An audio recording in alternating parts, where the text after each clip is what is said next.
Hello and Assalamu alaikum. The topic is integration, not some boring government policy stuff. Rather, you will find this video interesting. Based on this book, which is Noor's story, My Life in District 6. Just to tell you briefly about this book, what this book is about before I deal with my topic, which is on immigration, but looked at from Islamic point of view. I would invite comments from you. I have asked a couple of questions in that video, and please be aware that there is a stuff which is not Islamic, but do look at the content and the context of the content before you comment, and be appropriate in commenting. Thanks in advance. Just to look briefly at this book, the book is District 6 is about South Africa. This was in South Africa, District 6, and that's before the time apartheid regime designated that area officially as for whites only, and demolished it. Unimaginable, you can say, or unbelievable level of integration. When you read this book, you see that it was a prime example of integration. I mean, you would not probably find anywhere in this world. I don't know how they did it. It was a case of third generation immigrants, but unbelievable. When you read this book, you only realize this, what I am saying. They did everything together. People came from all different backgrounds, their history going back to the times of slaves, but and they got settled there and they lived as one community. The period we are talking about is before 1975, 40s, 50s, 60s, early 70s. And like I was saying, they did everything together. As children, they would play together, all different faith, children's, and in schools they went together. Culturally, they would do things together. They participated in each other's festivals. They intermarried. If there was a tragedy in the family, the community got together to help the family, that sort of stuff. So quite good. Read this book. If you are able to read, you can read it, but you will get a glimpse of it as I go through Mr. Noor's story, the main topic of the video. It's not going to be long, but you would get something out of it, I hope. Mr. Noor was born in 1944. He's a third generation immigrant, and his grandfather had come from Surat, India in late 1900s. At the age of 5, he becomes a page boy at a wedding. This is an old English custom to become a page boy. He wore a suit, and while we are talking about the dress, the men wore suit in District 6, and the women wore skirts. Muslim men and women I'm talking about, skirts and trousers, etc. English dress or Western dress, but they kept their Muslim identity. Men wore fez, the Turkish hat, and women they covered their heads with scarf. He went to a Muslim school, which was also attended by a good number of Christians. Especially he went to a religious school, or separately went to a religious school, where he was taught Quran. Very early on in his age, he picked up the habit of smoking. I'm mentioning this because this goes with the topic we are dealing with. He would sit by the stove in his house and roll up a piece of paper, ignite that paper, and then smoke it. When outside, he would pick up the butts of the cigarettes, take the tobacco out, roll that into a brown paper, light that up and smoke it. Eventually, he would buy his own packet of cigarettes. At the age of 13, he was given long pants to wear, first time in his life. That was the symbol, the long pants was the symbol of adulthood. When a boy was considered to have become a man, he was given long pants. Before that, he wore shorts all the time, whether he was at home or he went to school. He had to leave his education because his family ran into financial difficulties. This is going to be my first question. I'm going to ask you just two questions. First now and second towards the end of the video, shortly afterwards, after a few minutes. Why would they do that?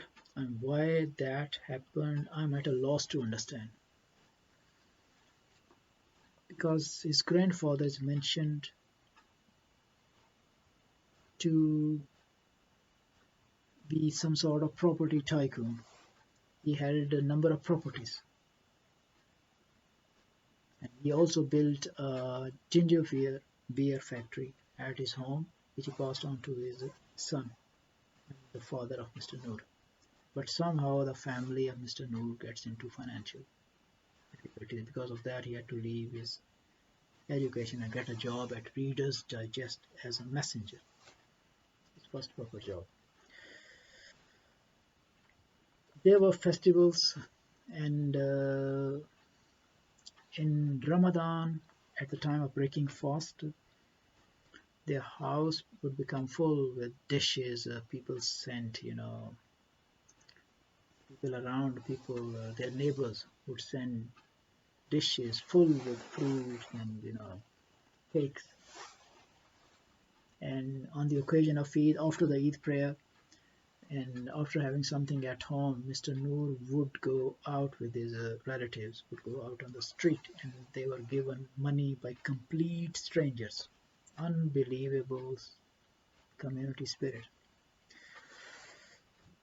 If somebody died, there were messengers who would spread the news. Then there was mourning period for 7 consecutive nights and days.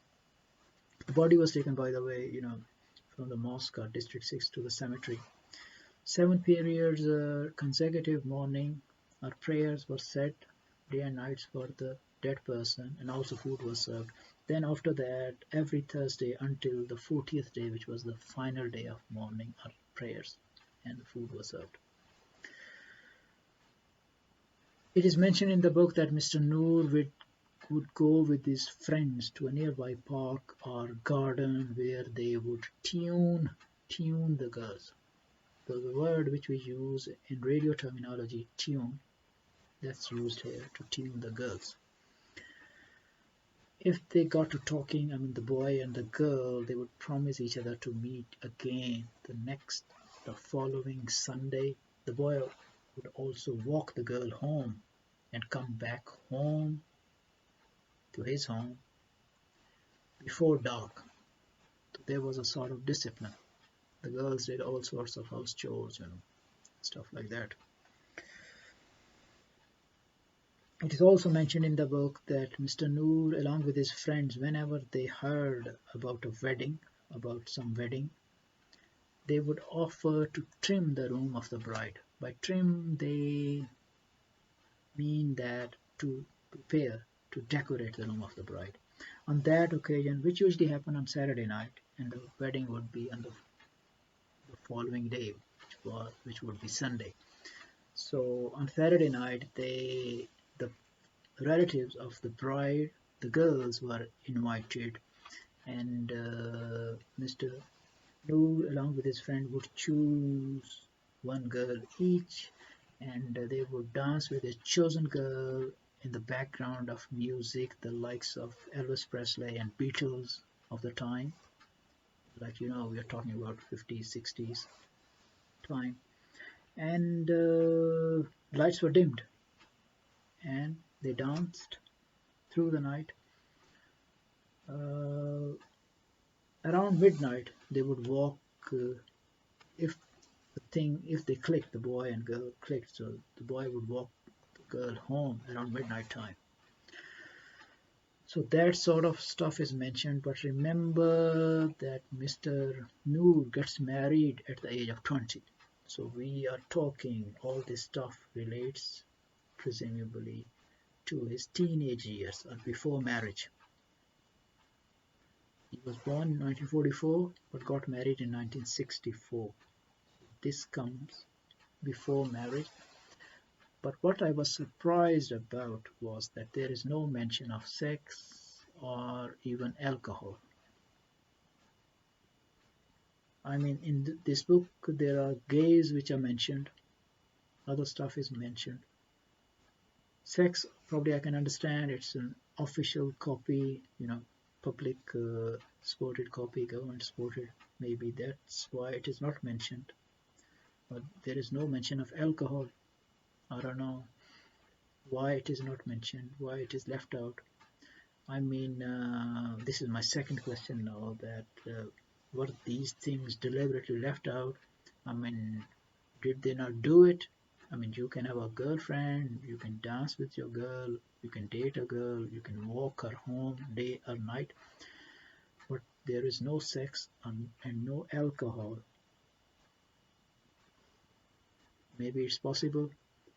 I leave it up to you. I hope you have, you know, got something out of this video. And with that, I want to say goodbye and have a good day wherever you are. Allah Hafiz.